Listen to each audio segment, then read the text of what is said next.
So we go ahead and load up Grasshopper, and we're actually going to load up our unfold, and we're going to select one surface.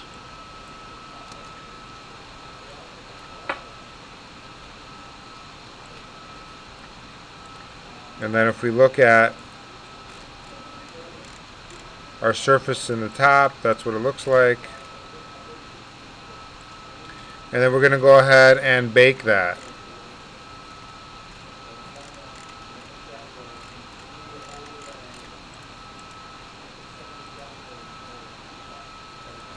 And this will be the emphasize edge. Okay.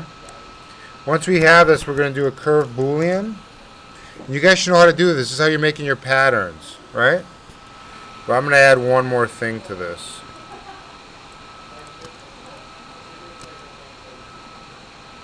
Alright, so that's our trace. What I want to add is, once this foam gets bigger, we might want to get rid of some of this awkwardness, which is where it should be curved. It's actually stepped. Okay. So what we're going to do, we're actually going to do an unroll of that same surface.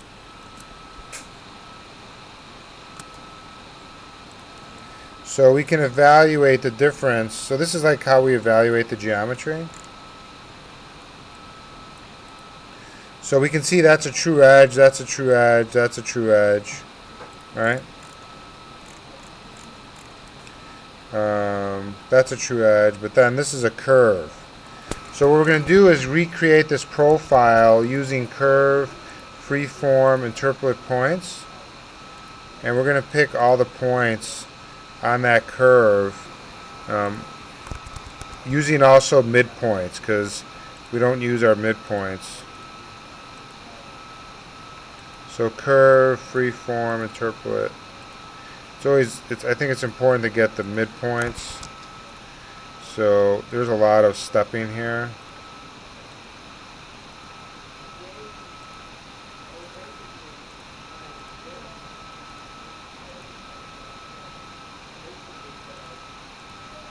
We'll see how this looks.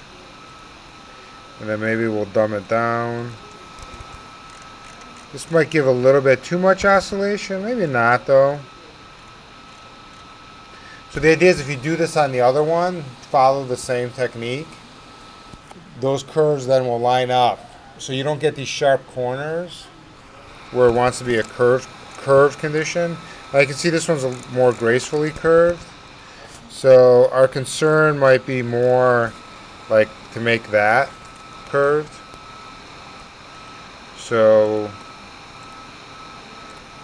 this is where you have to use your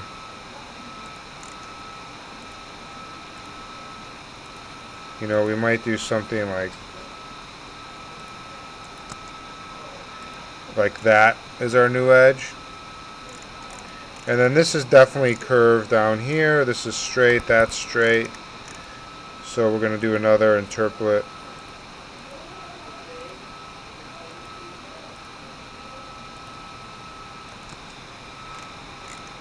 It's subtle, but one is stepped, one is now curved. If we trim, you see we have that line geometry and we have that. We just really need to copy those.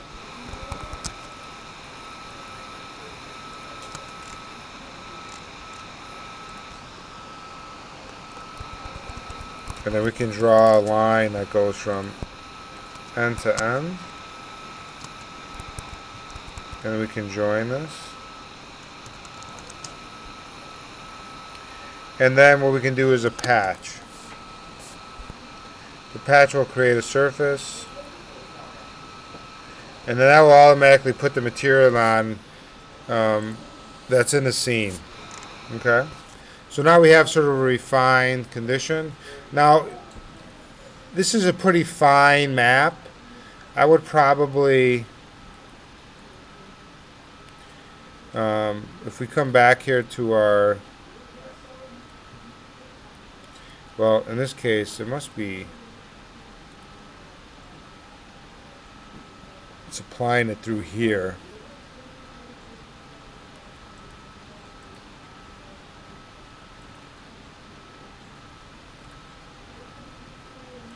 We could change the scale of this consistently across.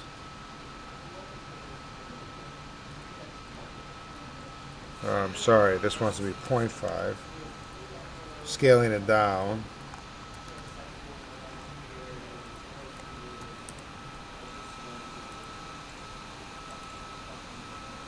You see how much bigger it is now? And it'll be easier to sort of, you know, add it onto it. I think it probably renders out even differently.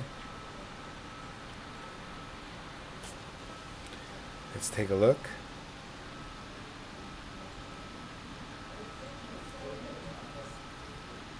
So again, don't be deceived by the preview. Okay.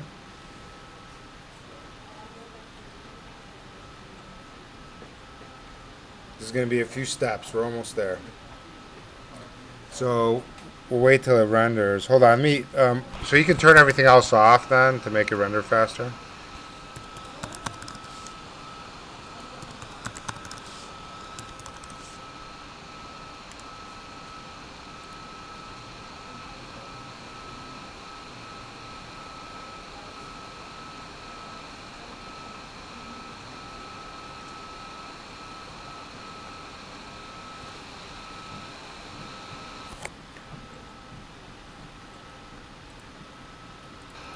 So here's the pattern in Photoshop. We can always do a select.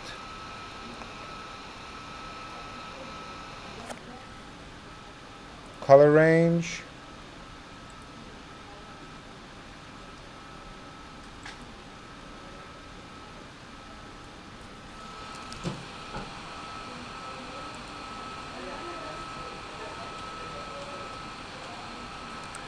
And then do edit, copy, edit, paste.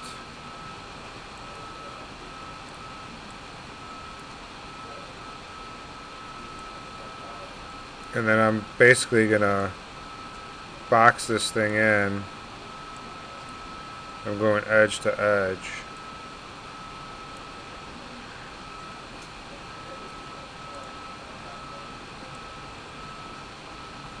Select that, edit, copy,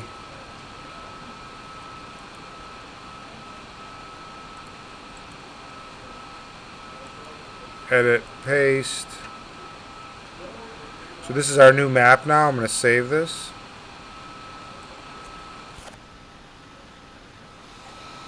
And we can save it even as a PSD.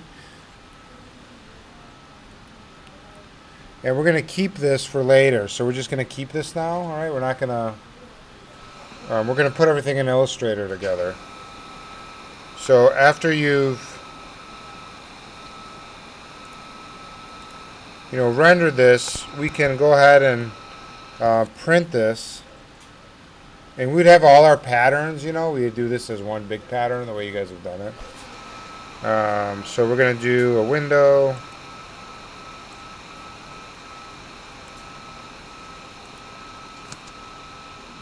And then we're going to change this to raster to vector.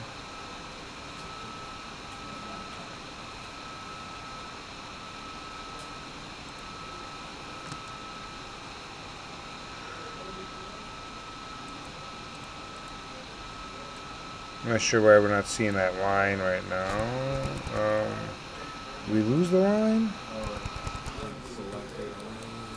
Let's do another curved boolean. I think as we lost the...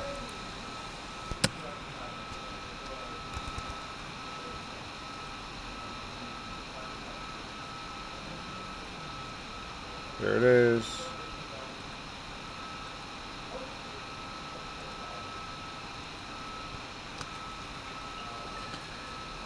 So we can print this as a PDF.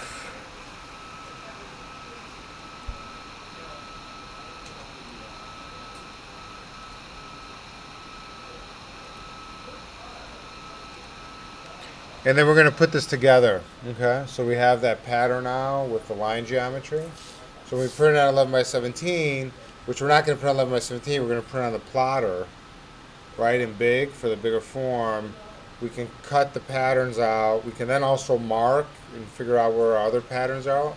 So we could cut, do like a cutout or and mark it. I mean, there'll be a couple ways we can do it on this to transfer those patterns. The easiest thing is like to cut out the inside. Again, if we had our paper cutter, this is what we use in the paper cutter. We'd be making stencils. I wanted to make stencils for this class. John, I think John, if you're listening, you didn't believe me that I would use every piece of equipment that we would have. So the idea is that we make our own stenciling, but we're going to probably have to make literally our own stenciling because this paper cutter won't be here in time. So talk to John. Go, John. We need the equipment. So we can start making all our stenciling patterns and apply them on. Does that make sense? And with Illustrator, the cool thing is, watch this. I'm going to open up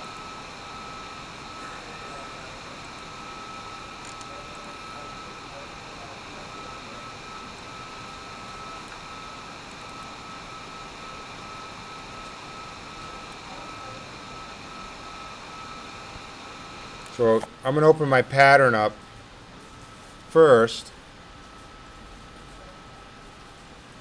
It doesn't crash.